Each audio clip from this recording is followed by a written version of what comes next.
Shaitanirajim. Bismillahirrahmanirrahim. I am Professor Dr. Zora Nazir Kiani from Physics Department of Lahore College for Women, University Lahore. Today we will take another lecture of MS Physics course, Semiconductor Electronic Devices. And you know that we are studying the epitaxial growth, and today we will discuss its third type, that is vapor phase epitaxy.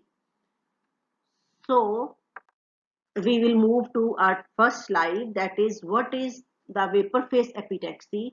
Atomic layer deposition is a thin film deposition technique that is based on the sequential use of gas phase chemical process.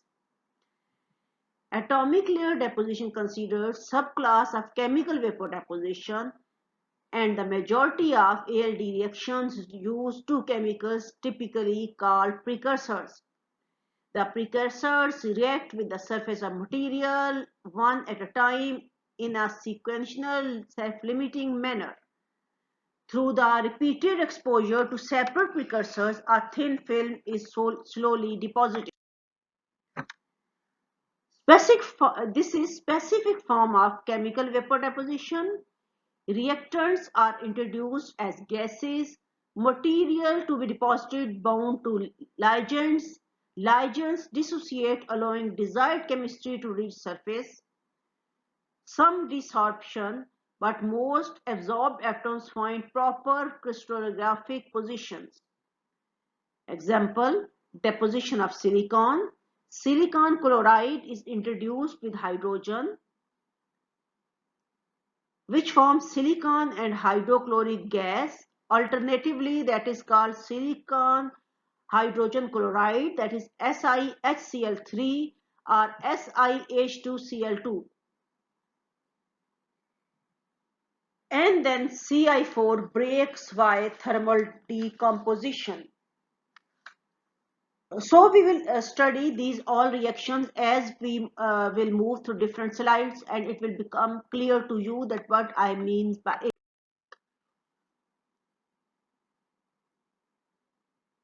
Now this is also the vapor phase epitaxy, in which all reactants are in vapor phase deposited on heated substrate.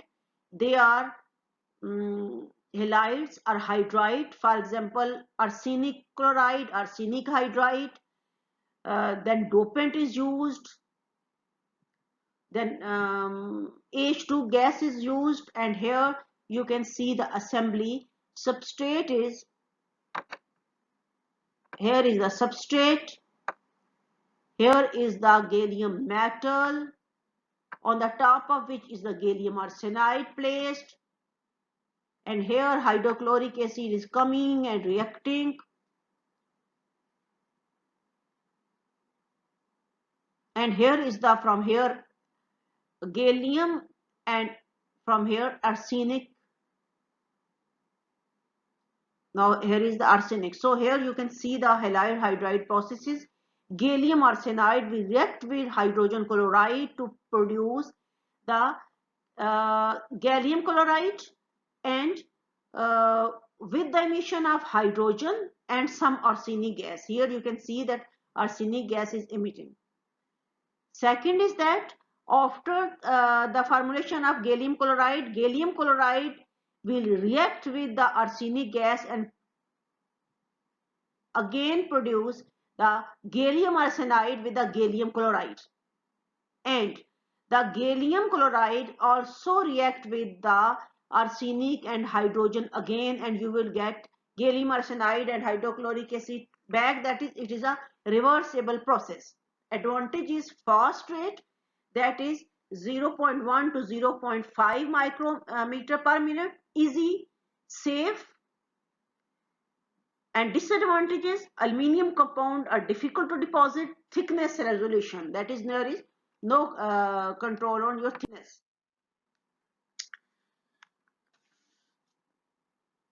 Now as you have seen the initial slides, and you must have got some idea of vapor phase epitaxy, But the advantage of low temperature and high impurity epitaxial growth can be achieved by crystallization from vapor phase. That is, in this method, you can get high purity in the epitaxial growth. Crystalline layers can be grown onto seed or substrate from a chemical vapor of the semiconductor material or from the mixtures of chemical vapors containing the semiconductor. Vapor phase epitaxy is particularly important source of semiconductor material for use in devices. Some compounds such as gallium arsenide can be grown with better impurity and crystal perfection by vapor phase epitaxy than other methods. Furthermore, these techniques offers great flexibility in the actual fabrication of device. When an epitaxial layer is grown substrate, it is relatively simple to obtain sharp demarcation between the type of impurity doping in the substrate and the grown layer. The advantages of this freedom is to vary the impurity, but it is important to point here that silicon integrated circuits are usually built-in layer grown by vapor phase epitaxy on silicon wafer. So it means it is used to deposit components of integrated circuits.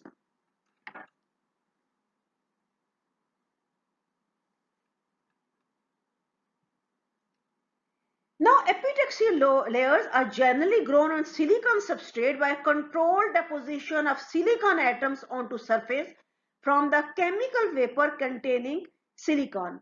One method is that silicon chloride, that is tetrachloride, which is shown here, is reacted with hydrogen oxide with the deposition of silicon and release of hydrochloric acid.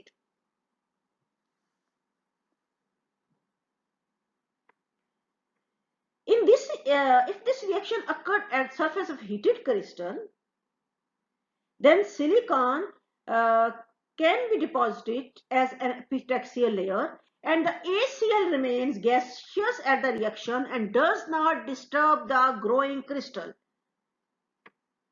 As shown in this equation, this reaction is reversible. This is very important because it implies that by adjusting the process parameters, this reaction can be driven to the left, providing etching of silicon rather than deposition. That is, in this way, this silicon produced can be etched away by hydrochloric acid by moving in the reverse direction. This etching can be used for preparing an automatically clean surface on which epitaxial layer can grow.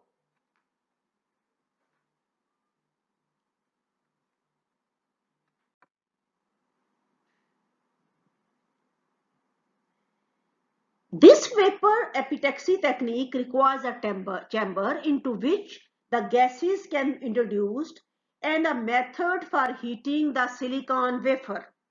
So, a proper chamber is required to perform the vapor epitaxy. Since the chemical reaction takes place in this chamber, it is called a reaction chamber or simply a reactor. Hydrogen gas is passed through a heated vessel in which silicon chloride is evaporated. Then the two gases are introduced into reactor over the substrate crystal, along with other gases containing the desired doping impurities. The silicon slice is placed on a graphite susceptors. Here you can see the graphite susceptors here. These are graphite susceptor, and here you have placed wafers on the graphite susceptors.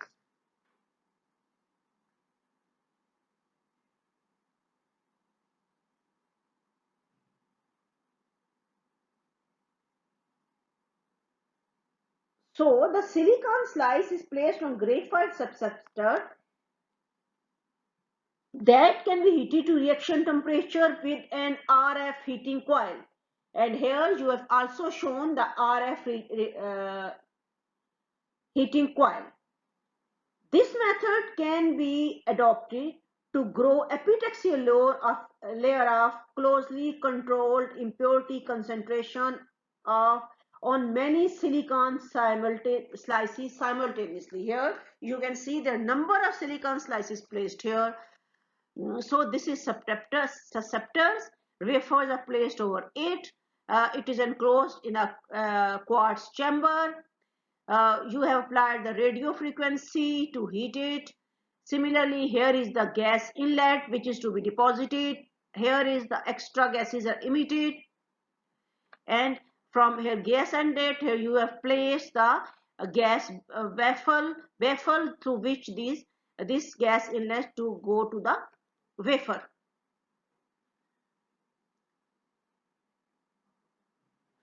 And hence we will see in the product silicon deposited on the wafers with the emission of hydrochloric acid. The reaction temperature for the hydrogen reduction of silicon chloride is approximately 1150 to 1250 degrees C. Other reactions may be employed at somewhat lower temperatures, including the use of dichlorosilane at 1000 degrees C or 11 degrees C, or the pyrolysis of silane at 1000 degrees C. Pyrolysis involves the breaking of the silane at the reaction temperature. Here you can see the silicon hydride is broken up at a certain temperature into silicon and hydrogen. Now there are several advantages of low reaction temperature processes, including the fact that they reduce integration of impurities from the substrate to the growing epitaxial layer.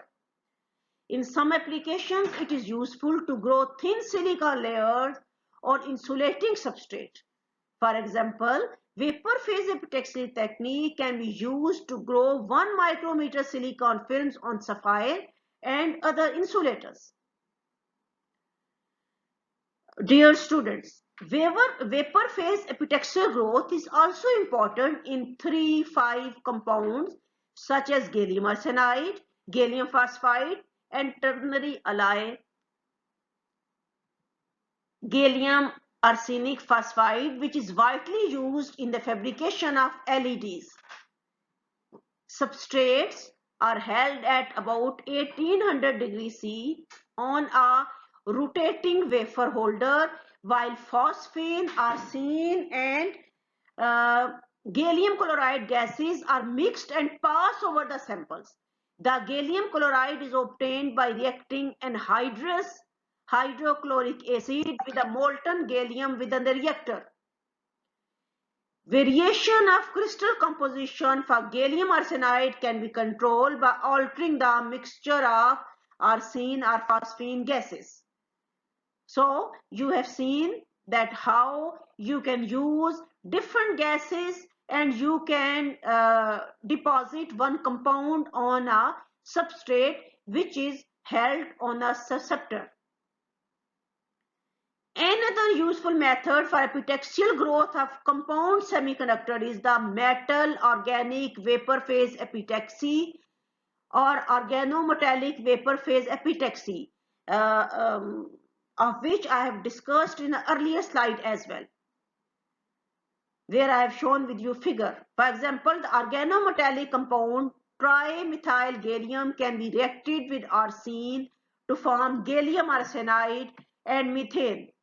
So this reaction takes place at a relatively low temperature, because you know that gallium arsenide decomposes at high temperature.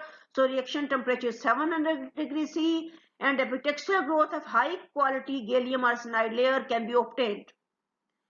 Other compound semiconductors can also be grown by this method.